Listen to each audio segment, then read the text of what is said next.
ጤና ይስጥልን እንዴት አላችሁ? ሰበር ዜና ነው። በጣም በሚገርም ሁኔታ እንደዚህ ይቻላል የሚል ዜና ነው። ይሄ ማካበድ ምናም ሳይሆን የአሜሪካው ፕሬዝዳንት ዶናልድ ትራምፕ በትዕዛዛቸው አማካኝነት ናይጄሪያ ላይ ጥቃት አስፈጽመዋል። በናይጄሪያ የተፈጸመው ጥቃት ኦፍ ኮርስ የናይጄሪያ መንግስት ኢላማ አላደረገም ተብሎ ቢታሰብም ግን በሉዓላዊ ግዛት ውስጥ የተደረገ ጥቃት ወይም ደግሞ የተፈጸመ ጥቃት በመሆኑ በብዙዎች ዘንድ ወዴት እያመሩ ነው የአሜሪካው ፕሬዝዳንት ዶናልድ ትራምፕ የሚል ሀሳብ እያስነሳ ነው። እንግዲህ ትራምፕ በጣም ከባድ የሆነ የአየር ጥቃት በኖርዝ ዌስት ናይጄሪያ ወይም ደግሞ በሰሜን ምዕራብ ናይጄሪያ መፈጸሙን ይፋ አድርገዋል። ይህ ደግሞ ክርስቲያኖች የተበደሉ ነው፣ ስለዚህ ክርስቲያኖች የተበደሉ ስለሆነ ጥቃቱን መሰንዘር አስፈላጊ ነው በሚል ከዚህ በፊት ጥያቄ ማንሳታቸው ይታወሳል። ይህን መፈጸም ደግሞ በእርግጥም ያስኬዳሉ የሚል ጥያቄ ይነሳል። ኦፍ ኮርስ እንግዲህ ከዚህ ቀደም የነበሩ አንዳንድ ጉዳዮችን ስንመለከታቸው አንድ ሀገር ራሱ ብርቱና ጠንካራ ሆኖ እስካልተገኘ ድረስ በየትኛው ምክንያት ጥቃት ይሰነዘርበታል።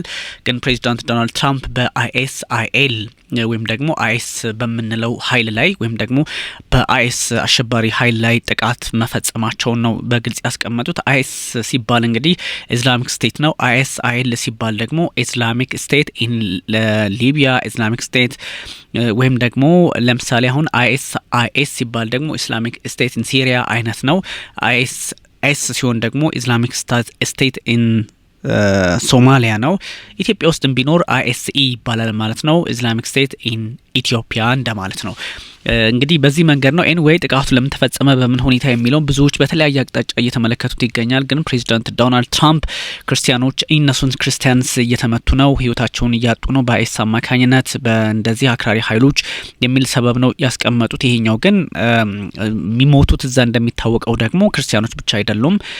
ያው ወዲህ ወደዛ ወይም ደግሞ ምንም እንደው እንትን ያላለ በተለያየ አቅጣጫ ለማየት በሚያስችል መልኩ ናይጄሪያ አብዛኛው ሙስሊም ነው የሚኖርባት፣ ክርስቲያኖችም እንደዚህ ህይወታቸውን ያጣሉ። ግን ከክርስቲያኖቹ ማሻገር የምናውቀው አይኤስ እንግዲህ ሁሉንም ያገኘውን እንደሚጨፈጭፍ ነው። ያ ማለት እንግዲህ ሙስሊሞችንም ከዚህ በፊት ሲያደርግ የነበረው እንደውም በአብዛኛው ሙስሊሞች ላይ ነው ጥቃት ሲሰነዝር የነበረው። ፕሬዚዳንት ዶናልድ ትራምፕ ክርስቲያኖች ብለው መግባታቸው ምን ያመላክታል የሚለው ደግሞ በብዙዎች ዘንድ በጥያቄ ምልክት ሊነሳ የሚችል ነው። ግን ብዙ በጣም ክሊክ የሚያደርጉ ጉዳዮች አሉ። ጠቅላይ ሚኒስትር ቤንያሚን ኔታንያሁ የእስራኤሉ ጠቅላይ ሚኒስትር በክሪስማስ በዓል እንኳን አደረሳችሁ በሚል በመላው ዓለም ላሉ ክርስቲያኖች እንኳን አደረሳችሁ የሚል ሀሳብ ሲሰጡ ወይም ደግሞ መግለጫቸውን ሲሰጡ ናይጄሪያ ውስጥ ያሉ ክርስቲያኖች አንደረሳችሁም አንተዋችሁም የሚል ሀሳብ ሰጥተው ነበርና ይሄ ጉዳይ ከዛ እሳቸው ይህን ሀሳብ ከሰጡ በኋላ ወዲያውኑ ደግሞ ጥቃቱ መሰንዘሩ ተሰማ። ወይም ደግሞ አዳሩን በፕሬዚዳንት ዶናልድ ትራምፕ አማካኝነት የአሜሪካ እዝ አፍሪካውም በአፍሪካ የሚንቀሳቀሰው ማለት ነው እሱ ጥቃት መሰንዘሩን አረጋገጠና ትንሽ ጉዳዮች እየተወሳሰቡ ዓለም ላይ ይሄ በጣም የምንፈራው የመስቀል ጦርነት አይነት እንዳይመጣም ስጋት አለ። ምክንያቱም ፕሬዚዳንት ዶናልድ ትራምፕ እንግዲህ አስበው የገቡት ወይም ጥቃት እንዲፈጸም ያደረጉት ናይጄሪያ ላይ ክርስቲያኖች ህይወታቸውን እያጡ ነው፣ ክርስቲያኖች በአይኤስ እና በተለያዩ ኃይሎች ጫና እየተፈጠረባቸው ነው፣ ህይወታቸውን እያጡ ነው በሚል ነው። እንግዲህ የአሜሪካ ፕሬዚዳንት ዶናልድ ትራምፕ ቀጥተኛ ትዕዛዛቸው ነው ይሄን ያደረገው በአይኤስአይኤል ወይም ደግሞ በአይኤስአይኤስ ተዋጊዎች ላይ በሰሜናዊ ምዕራብ ናይጄሪያ ጥቃቱ መፈጸሙን አረጋግጠዋል። እንግዲህ ምሽቱን ነው የሆነው በቀጥተኛ ወይም ደግሞ ዳይሬክሽን አዝ ኮማንደር ኢን ቺፍ ነው ያሉት የዩናይትድ ስቴትስ። እንግዲህ ኮማንደር ኢን ቺፉ ፕሬዚዳንቱ አይደሉም። በእነዚህ አይነት ጉዳዮች ላይ የሚሳተፉት ጥቃቶች እንዲሰነዘሩ ጦርነት እንዲታወጁ የመጨረሻውን ትዕዛዝ የሚሰጡት እሳቸው ናቸው። ኮማንደር ኢን ቺፍ ወይም ደግሞ ጠቅላይ ኤታማዦር ሹም በምንለው እንግዲህ አውድ ውስጥ ያለ ነው። ኤታማዦር ሹም ሲባል ግን ጠቅላይ ያም ልክ የኢትዮጵያ ጠቅላይ ሚኒስትር የመጨረሻውን ትዕዛዝ እንደሚያስተላልፉት ማለት ነው። ስለዚህ ፓወርፉል የሆነ ጥቃት ዴድሊ የሆነ ጥቃት በአይኤስ ቴሮሪስት ቡድን ላይ በሰሜን ምዕራብ ናይጄሪያ ጥቃት መፈጸሙን ፕሬዚዳንት ዶናልድ ትራምፕ በትሩዝ ሶሻል ሚዲያቸው ላይ አስቀምጠዋል። እንግዲህ እሳቸው ያስቀመጡበት መንገድ በተለያየ ፖለቲከኞች ትንታኔ እየተሰጠው ይገኛል። እንግዲህ አልጀዚራ እንዳስነበበው ታርጌት ያደረገው ቪሽየስሊ ፕራይመሪሊ ኢኖሰንት የሆኑ ክርስቲያኖችን ወይም ደግሞ እንግዲህ አልጀዚራ ያስነበበው ነው። አልጀዚራ ያልኩባት ምክንያት አለኝ፣ እሱን ታውቁታላችሁ። ኢኖሰንት ክርስቲያንስ አት ሌቭልስ not seen for many years and even centuries ለዘመናት ወይም ደግሞ ለመቶ አመታት ወይም ደግሞ ለበርካታ አመታት ታይቶ በማይታወቅ ሁኔታ ንጹሃን ክርስቲያኖች ሰለባ የሆኑ ነው በሚል ምክንያት ነው ፕሬዚዳንት ዶናልድ ትራምፕ ጥቃቱን በአይኤስአይኤል ወይም ደግሞ በሰሜን ምዕራብ ናይጄሪያ የፈጸሙት የሚል ሀሳብ ነው የተጋራውና እንግዲህ ይሄኛው ቀደም ሲል በነበሩ ጉዳዮች የፖለቲካ ንትርኮች የተለያዩ መግለጫዎች እንዲወጡ ሊያስገድድ ይችላል።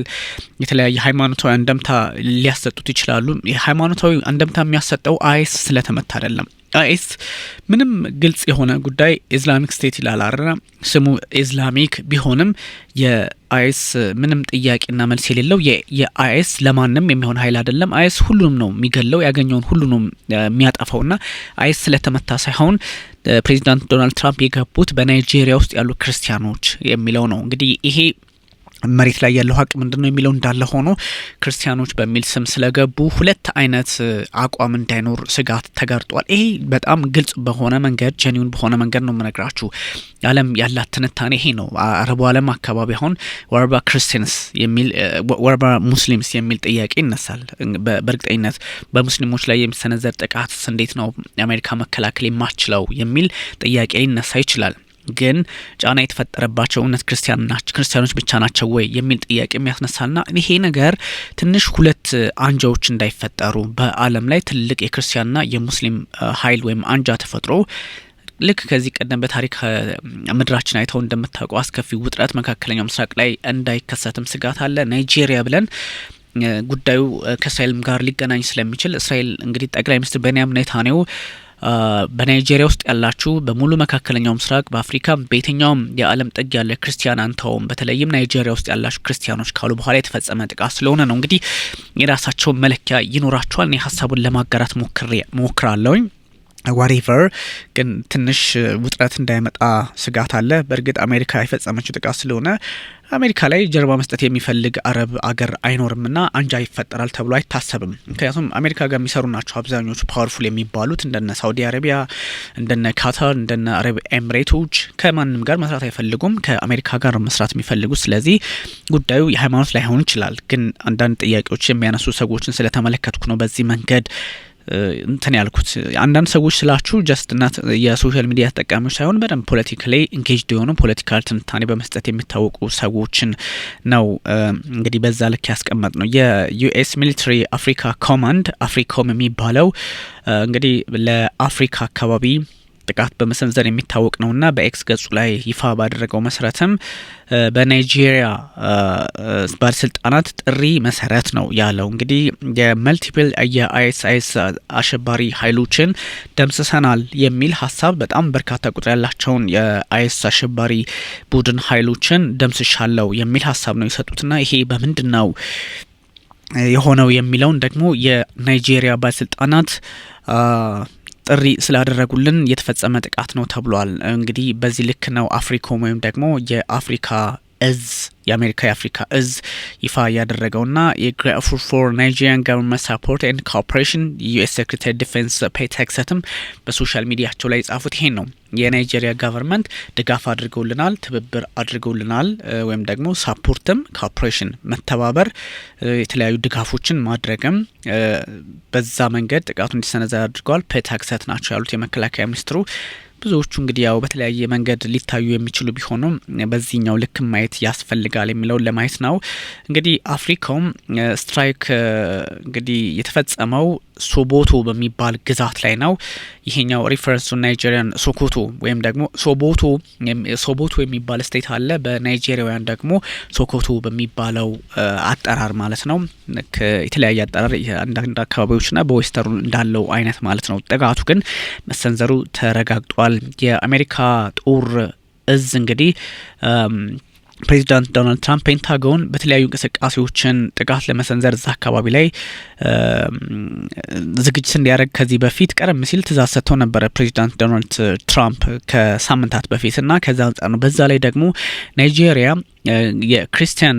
በክርስቲያኖች ላይ ጫና ይፈጠራልና እሱን መንግስቷ መከላከል አልቻለም የሚል መረጃ ከዚህ በፊት ማውጣታቸው ፕሬዚዳንት ዶናልድ ትራምፕ ይታወሳልና ከዛ አንጻር ነው የናይጄሪያ ገቨርንመንት ደግሞ በልዩ አይን የሚታይ ክርስቲያኖች ላይ ጫና የሚፈጥር ተብሎ ነበረ በኮቴሽን ውስጥ የተቀመጠ ወይም ደግሞ አሜሪካ በዛ ልክ ነበረ የፈረጀችውና ይሄኛው ከዚህ ጋር ሊገናኝ ይችላል ነው። የአሜሪካ መንግስት እንግዲህ አንዳንድ ክሶችን ወይም ደግሞ የናይጄሪያ መንግስት ፕሬዚዳንት ዶናልድ ትራምፕ በሚያስቧቸው ሀሳቦች ብቻ ቀደም ሲል እኔም በነገርኳችሁ መሰረት በክርስቲያኖች ብቻ ላይ ወይም ደግሞ የክርስቲያን ኮሚኒቲ ላይ ክርስቲያን ማህበረሰብ ላይ ብቻ ኢላማ የተደረገ ጥቃት አይደለም የሚሰነዘረው፣ ሁለቱንም ነው፣ ሙስሊምንም ክርስቲያንም ነው እነዚህ አይስ የሚባሉት ኃይሎች ህይወታቸውን እየቀሙ ያሉት ወይም ደግሞ እየገደሉብን ያለው የሚል ከባድ መግለጫ አውጥተው ነበረ። ያ ማለት አሜሪካን የሚቃወም ነው። ግን አሜሪካ ደግሞ ክሌም ያደረገችው ክርስቲያን ከመቼውም በላይ በጣም በኮምፕሌክስ ሁኔታ ውስጥ የሴኩሪቲ ሲቹዌሽን ውስጥ በሆነችበት አጋጣሚ